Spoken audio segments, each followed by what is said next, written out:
Artists create art, music, painting, or whatever.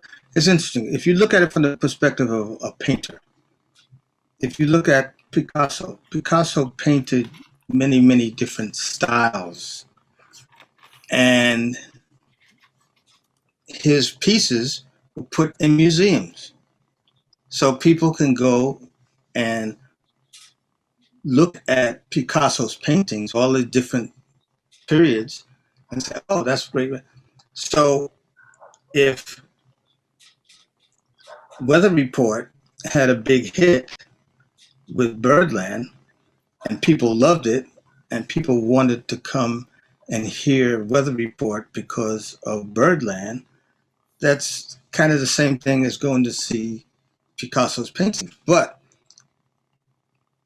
the artists, they may do Birdland, but they may do it differently every time they do it. So is it on the artist that needs to change, or maybe the people that go to see the artist, they should be able to accept whatever it is the artist brings at that time. I think this is one of the issues, is that like people get hooked into sameness. They like an artist because an artist did this, and they want the artist to do that all the time. But that's not how the artist thinks. It's up to the people that want to participate and see an artist create to be able to handle that and let the artist do what the artist wants to do. And maybe you might not like it, but you're there to support the artist in whatever the artist does. And so we can't debate about the art that's created.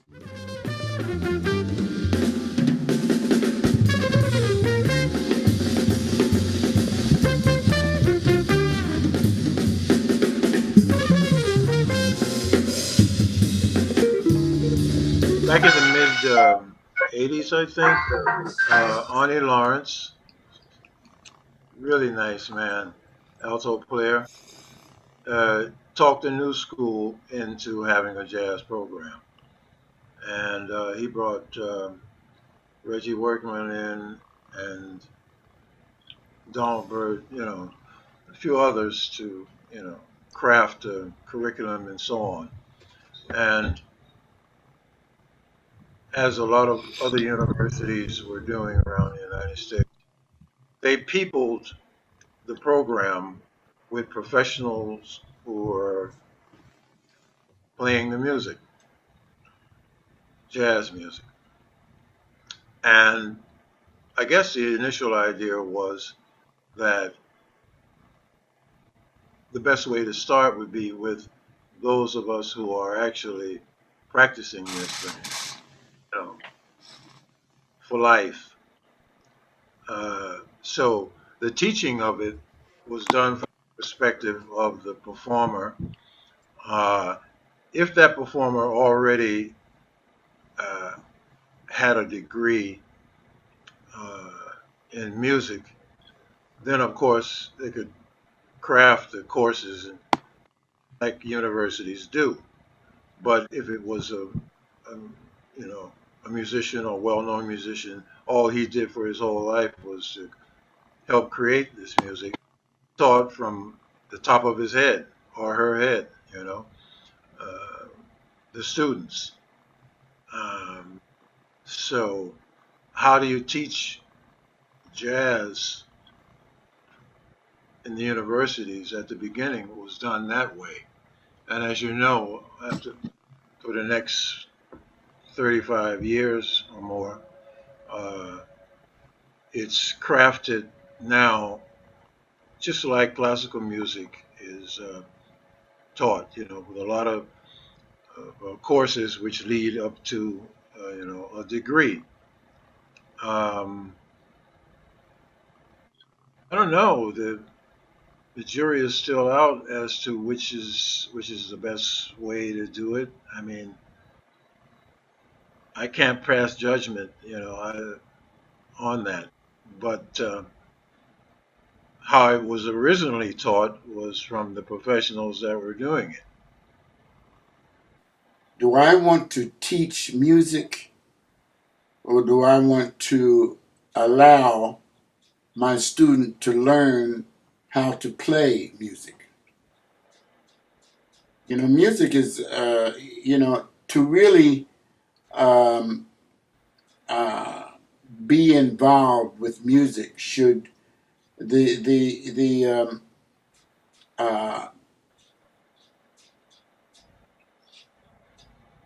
the uh, objective of discovery should not be overlooked. Music is all about discovery.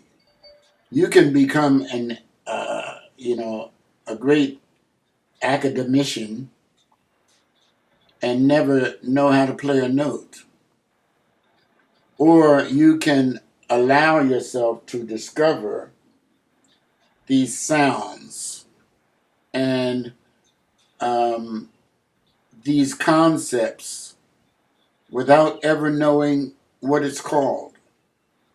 I remember coming up, someone said earlier, I think Mr. Schroeder, speaking of all of the great musicians that no one ever heard about, and that was definitely the case when I was coming up. I was coming up with a group of guys, that no one ever, some of them never went on to anything big, but they were really great young musicians. We had a guy that was a piano player, and he could sit down at the piano and play anything. But if you asked him to play a C7, he had no comprehension of what a C7 was. And it's been discovered scientifically that children who are first allowed to play what they hear learn music and become better players than those who were taught from a concept of constriction. You put a piece of music in front of someone who has no idea what this is, immediately it creates a constriction. But if you allow someone to play what they hear, and and the child who tries to mimic what they heard, they go to the piano and play what they heard. It's a great discovery of the potential that this child has, and then as the teacher, our challenge is not to constrict that sense of discovery. You know, um, we have students that the names of everything but can't play a damn thing. You know, and so what is the objective? And I want the student to understand what the objective is too. Do you just want to know what music is so that you can talk theory, and so that you can really become a what you academician, or do you want to be able to really put notes together and create some beauty? If the objective is not to really um, use knowledge or understanding to create beauty, then we're not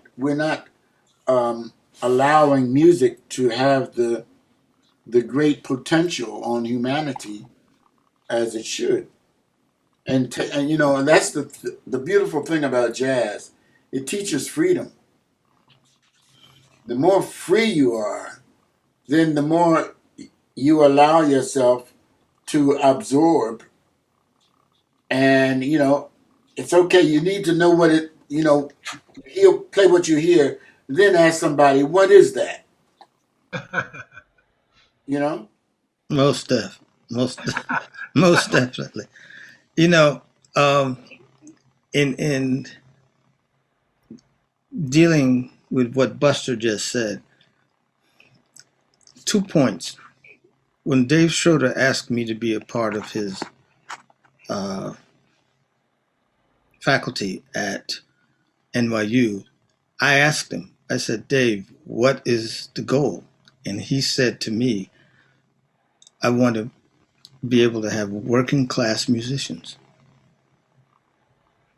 So from that point, I knew what my goal was. And I said, well, can I do it my way? He said, you could do it.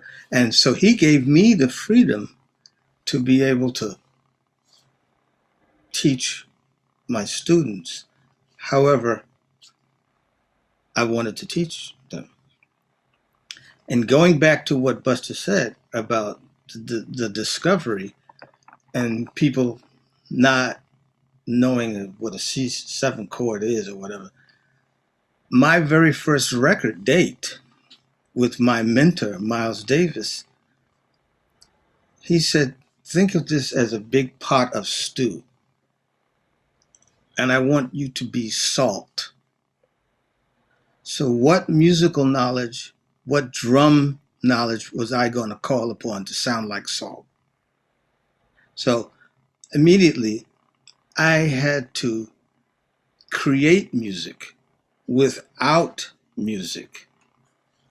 So, that opportunity to be able to do that, I had to say, well, what am I going to do to make this is the situation with invention. The students that came to NYU to be my student, they had studied music before they came to me. So I had to get them to take the music knowledge that they had and to create with that, as opposed to giving them a piece of music to play. There's a different mindset with that. And with the students that I've had, what I tried to get them to understand is with music, you communicate. So, how can you communicate with music? So, they have to take all of the things that they've been taught and kind of put them in a real good position, line them up so that they can create and so that they can communicate. I believe that's what jazz music does. We, as jazz musicians, when we improvise and create, we are composers in present tense. We compose compositions as we're on the stage playing with each other for the first time, for the 15th time, but we are creating compositions as we play. So we've taken whatever musical knowledge that we've gained in these years that we've played, and we're putting them together and creating something new in present tense. And the ability to do that is what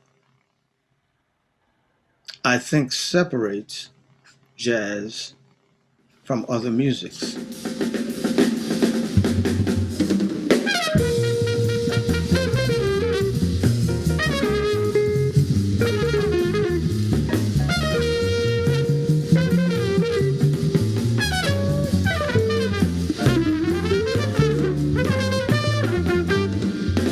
One of the problems is, when we think too much, we we have a tendency to divide things. I can't even relate to music or science. I don't understand the difference. You know, so when you try and delineate and say this is this and this is this, I disagree with that because the music that we play is an experience. It's a life experience. And it's like trying to separate the physical from the spiritual. That's been a big problem. Only when science started to realize that one affects the other and one cannot exist without the other. And that the condition of the mind affects the condition of the body and vice versa. You know, only then did we was there a real breakthrough in medicine.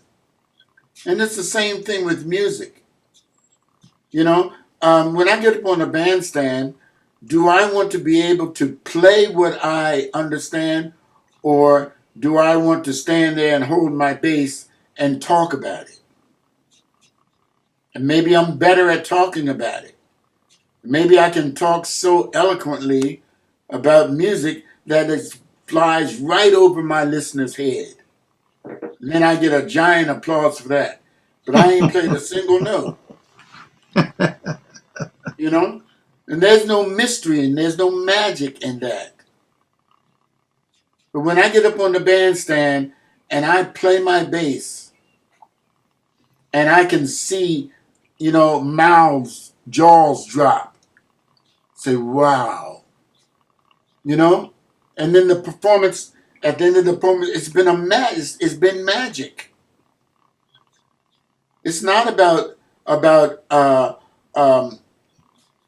what you can speak about. It's about how you can paint the picture in the way you play. You've communicated. That's the communication that we want to get across. Exactly right. You know. Now there's time, for the spoken word, and we need that too. But when it comes to music, it ain't about the spoken word. You've Now, communicated. When you yeah, when you play, you've communicated. And so that brings the conversation to say, how did you do that? That's exactly. the whole point. The whole point is you've communicated. It's the same thing as like painting. Say, wow, that's such great. Can you tell me how you made that stroke to get that texture on that canvas? And the That's what's beautiful thing interesting. about it is that the artist doesn't even have to answer that question, right? Because when you ask the artist sometimes, well, They what don't. was They it? don't know. They don't know, you know, Right. because I was in the moment. Exactly. I was in the moment, and all of my studies and all of my efforts that I put into for the last 15 years allow me to be in the moment without any explanation. That's right. And if it needs to be explained to you, well, listen to it again. The beauty of jazz musician is that, uh, and Buster and Lenny have eloquently put it, is that like a C7. I'll use that because that was supposed to be. Well, I didn't find out what a C7 was until after I was already playing it. Right. And Oh, that what you call it? right, Yeah. you know. So the beauty of as opposed to academia, where it is, it's in books, plenty of written things of the theory of how we do what we do on the bandstand. The beauty of this art form is that uh, it's being created and given to the public, on the moment, without any academia involved at all. And for what academia should do, as Buster said, there's a time for when you talk about that, and it is explained to the world, But the best way to get it is, of course, in live presentation, or of course off of the record, just the enjoyment of listening to this art form as with classical music. I think what's really interesting is that once you learned what a C7 was, Charles, the next level was how you used it. You might use it in a situation where academia would say, this is how you're supposed to do it.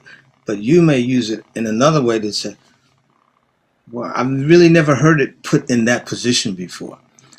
That's what's interesting about it. That's what happens for jazz music. Sometimes you take these things that academically mean, yes, this is how it lines up. This is the normal use of that. But the way that you do it, I've never heard it used like that before. Or can you tell me what that is? Oh, that's a C7, but I've never heard it like that before. Uh-oh, so that's something different. As our friend and master musician Wayne Shorter says, jazz is I dare you.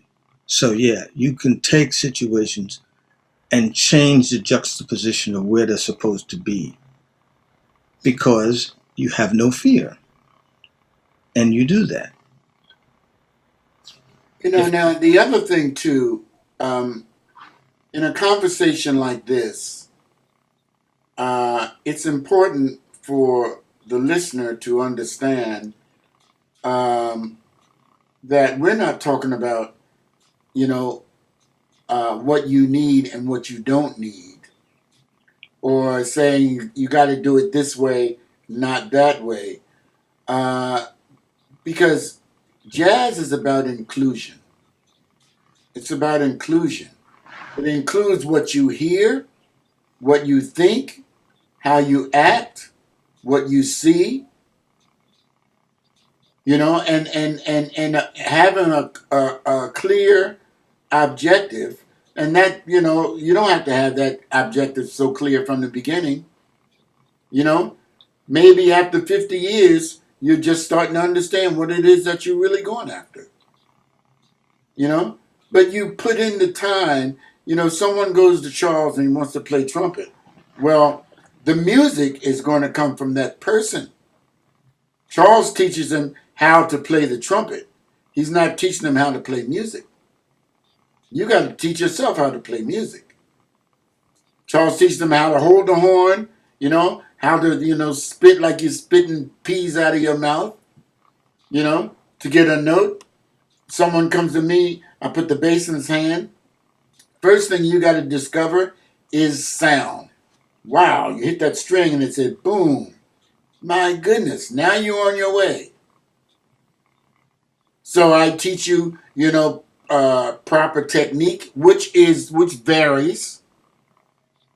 In other words, and Lenny on the drums. We want to teach the student first of all how to fuse with the instrument, and the best way to allow that yourself to bring out the potential in the instrument and mix it with your potential. The instrument is never going to be your friend. Your friend will be concerned about how you feel today. The instrument don't give a shit. How do you feel today? Oh, Charles? Oh, welcome. Come on into the room. Here, put me in your hand. Oh, you're having a hard time getting that note out? Well, okay, well, maybe I'll bend a little bit for you. It ain't going to do that. You know? So it's a matter of fusing subject and object. also, how everything is taught is especially something that really needs to be addressed. In teaching whatever it is that you want the student to get, there should be a methodology that kind of gets it and how your teaching method should be that doesn't give the student uh, doesn't reprimand the student, but the same way that you want the student to communicate playing music to people, you have to be able to communicate to the student also. That's really extremely important because these students are people. And if they get a good teacher in some point in their lives that teaches them about the craft that they're trying to learn and how that relates to life and how they relate to life, those students will be with you for the rest of their lives. So it's important in how you teach what it is that you teach to any of your students.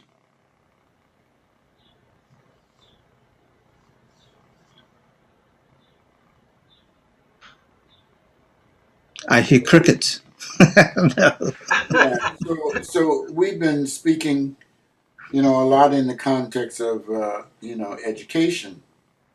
Um, but in the strictest sense, the education never stops. I mean, for us, you Yeah, know, for us too. For us too. the education never stops. Now, we've just gone through, um, you know, uh, an unprecedented situation that none of us could ever have predicted, and we sure weren't uh, uh, uh, in any deliberate sense prepared for it. What we call this pandemic. So Charles and Lenny and I, um, we're going to get back on the bandstand sometime in September. It's going to be amazing to see what happens. Right, right. So, Lenny and I, with our band, something more, we're going to be going into Keystone Corner in Baltimore, July 2nd and 3rd. Uh, we're like, giddy kids. we've been playing without our instruments. Yeah, but there's a great expectation that's involved with this, and also the understanding of uh, the musician is that you're only as good as you are now when you get up on the bandstand. It's not about, the people are listening to you. They're listening. They want to know what's on your mind now. They want to assess your abilities and your to communicate. They want to see it now. If you're unprepared, they're not going to go back, and think, oh well, look, I saw him, a year ago, and he sounded great, so that's okay. He was better in 1963 when I saw him. It's Yeah, about better now. then, It's about this moment, you know, and your audience is unforgiving. Your audience is unforgiving. Your instrument is unforgiving. You either step up to the plate and you do it or you don't. And regardless of how many times you've been great, how long you've been great, it's tomorrow is you're going to be judged by today, not you know what you were able to do back in 1952. So that's the danger, that's the thrill, and that's the thing that keeps us alive and keeps us from becoming complacent, or anything that dulls the moment. The and we moment. have to get our students. We have to get our students to have the same mindset. And that's the, that's the thing that I'm saying about, this music is about the freedom to be you, the freedom to find the best way to express who you are. And that's a revelation not only for the people, but that's a revelation for you. That's a that occurs daily. I Every will day you honestly got. say, I will honestly say that actually this weekend, Saturday, I went to see three of my students play. It's the first live music that I've heard in 18 months. And I saw three of my students, former students, play, and they made me proud. They got it. Mhm. And it's a humbling experience too, because when I get up there on the bandstand, you know I got to be ready for Lenny. I got to be ready for Charles. I don't want them looking at me and say, "Damn, what happened to Buster?" you know.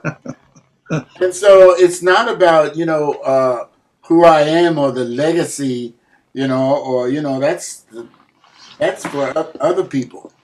You know, we are like humbled children up there on that bandstand, and the music is because the music demands that. The music is never compromising, and it won't allow us to to be um, stifled. Yes, and one of the things that Buster touched on is that the audience, when they do come to see, they don't want to hear yesterday. They want to know exactly where you coming at them on that moment, and the group that is being presented, the group that you're in, then becomes really super important because I can tell you, uh, as a trumpet player, if you don't have the likes of Buster Williams or Lenny White, and what you played on that moment just might not work. I mean, it's all about the group participation. So the choice. One of the things to learn about this music is your choice of musicians that you're going to present this art form to the public. That's very important, and you can see on stage when a group has the putting together of it was not it wasn't thought out because the guys are fighting each other on stage.